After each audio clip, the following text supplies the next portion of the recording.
Hi everyone, I'm Megan Benanti, and I've got your reading for today. So today I'm reading for the Death Emperors out there. So if your birthday adds up and reduces to 13, and 1 plus 3 equals 4, that makes you a Death Emperor. 13 is death, and 4 is our Emperor card.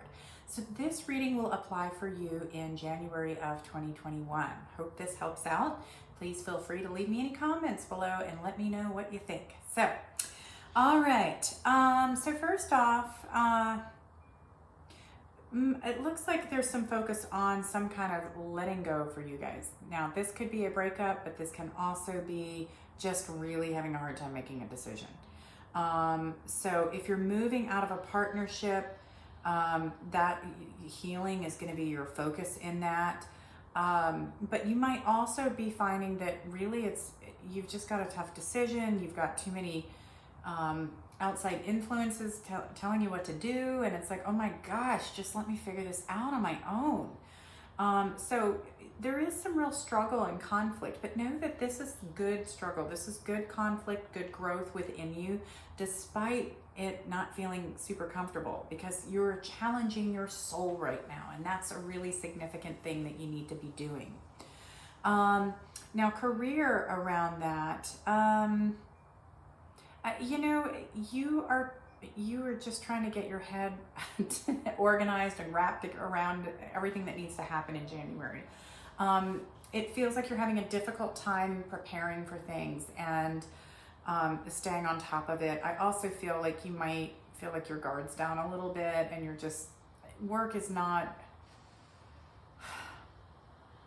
you're not super clearly focused on it. And sometimes days are like that in our lives, or months are like that.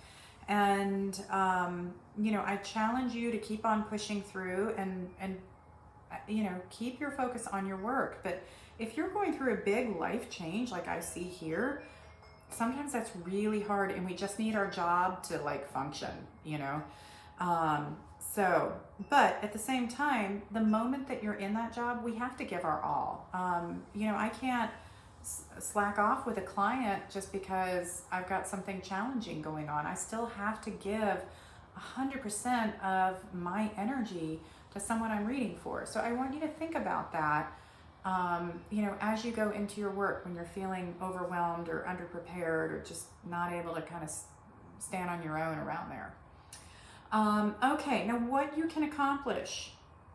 Definitely set your intentions and ideas for this month. So, January, there's a lot of focus for you on what you want to manifest for this year.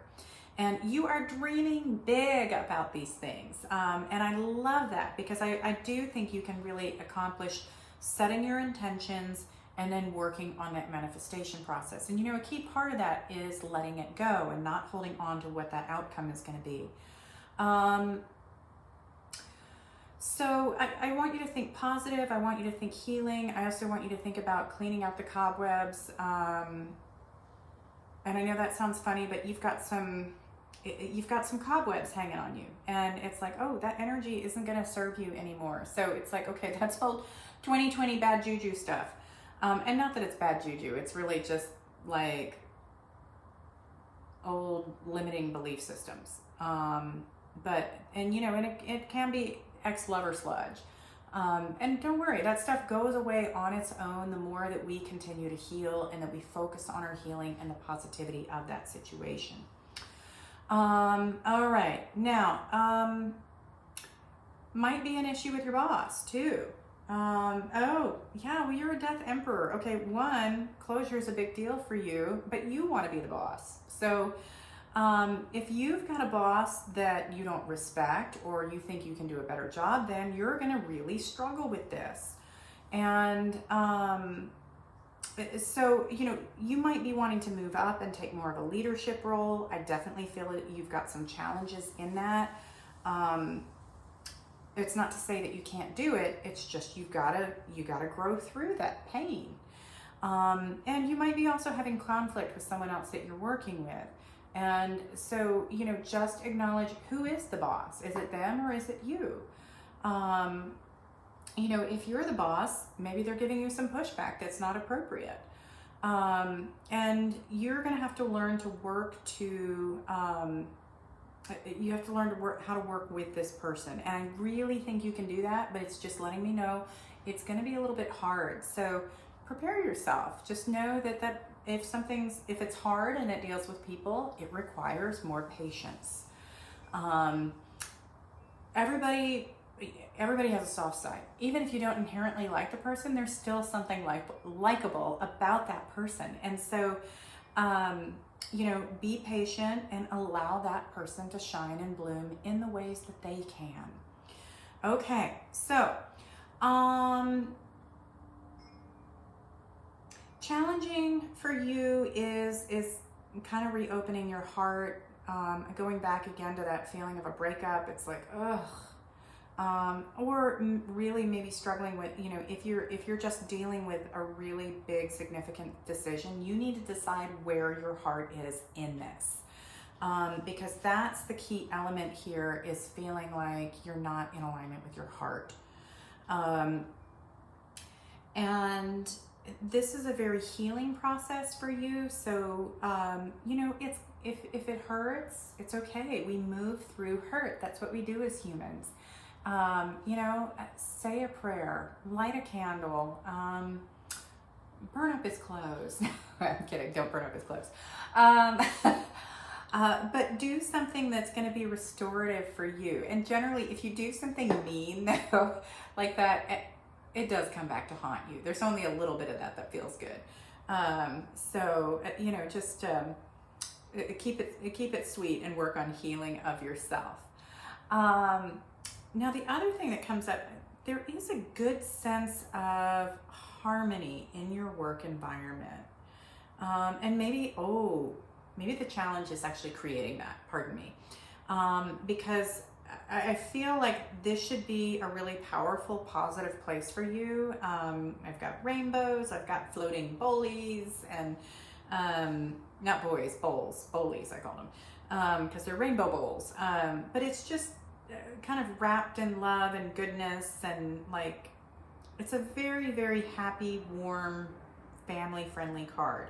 So maybe the challenge for you is to find some of that in the relationships in your work environment.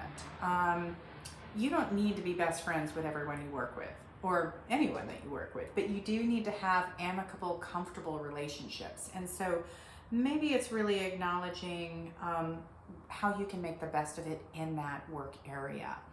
And your death side is a very social aspect.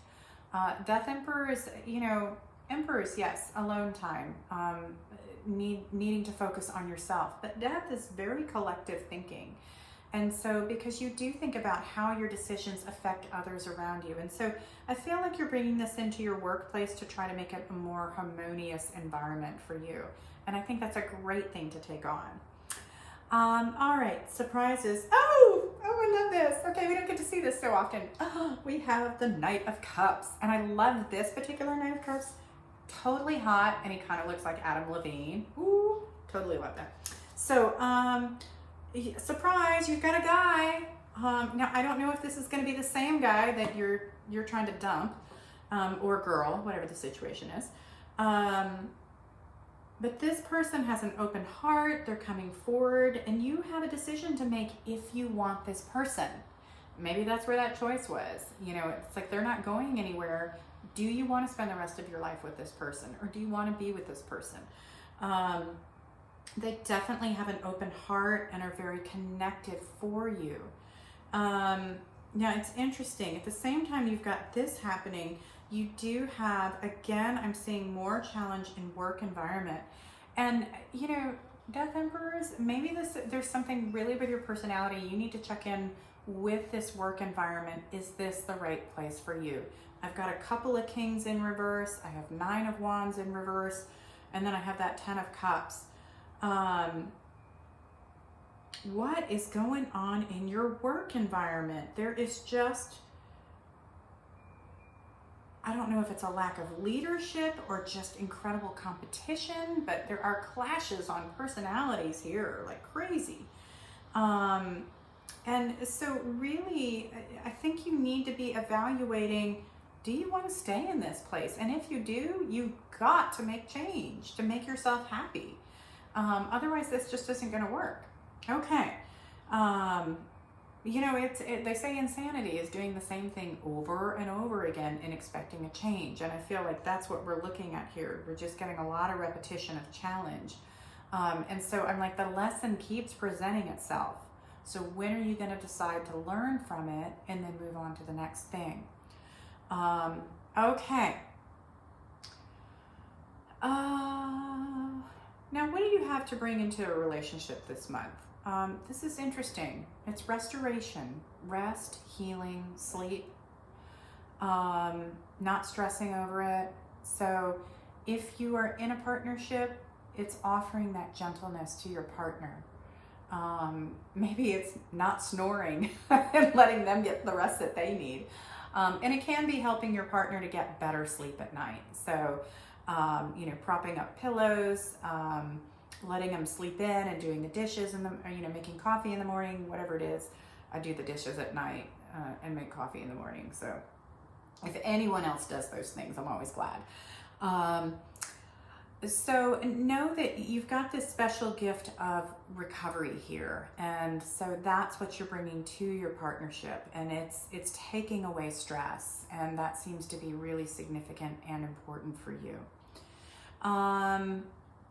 I do want you to focus on self-care. It is pushing yourself this month into uncomfortable areas, that wheel of fortune and the idea of spinning out of control, or maybe just pushing yourself into places that you wouldn't normally go. But that's going to be how you're healing yourself this month. Also, I'm getting that you might want to be slowing down a little bit, so maybe not so much cardiovascular training. Just for this month, it's going to be a little more focus on balance, like yoga, meditation, breathing exercises, but more about stillness than go, go, go. And so, you know, just take that into consideration as you are on your healing journey this month. Okay, now this is interesting. So I always want to give the gift of paying it forward. And for you, the best way to do that is be emotionally open to people that maybe you wouldn't normally be.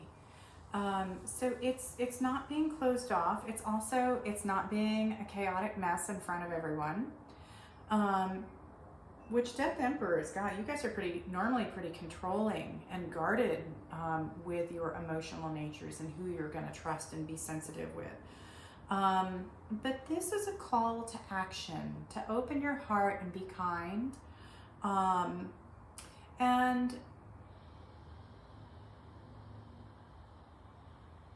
in some cases, it might also be acknowledging that the kindness is going to be to step back. That you don't need to dive into everybody else's drama or upset. That sometimes it's just being present. It's giving the gift of a smile or a hug, or a pat on the back, or a mask. I don't know, in this world we can't touch each other anymore. But I want you to think about ways in which you might be able to pay it forward as a Queen of Cups in reverse. And so, because there's strength in this, and this is a lesson that you can grow in as well. So, and it's also maybe acknowledging not being the leader, that, you know, to take a step down and let other people do that. And it's like, okay, I don't have to be the boss on this one. All right, so that is our reading for our Death Emperors. I hope that you all enjoyed this today and that it connects for you in your life in January of 2021. Please feel free to leave me any constructive feedback, positive criticism. Is that a thing, positive criticism? Anyway, anything that'll help me on this journey, because as I try to redefine what I'm going to offer you guys and make this a more consistent flow and acknowledge everybody's needs and kind of take care of the process. So, and I'm babbling at this point. All right, everyone, thanks for joining me, and I'll see you again next month in February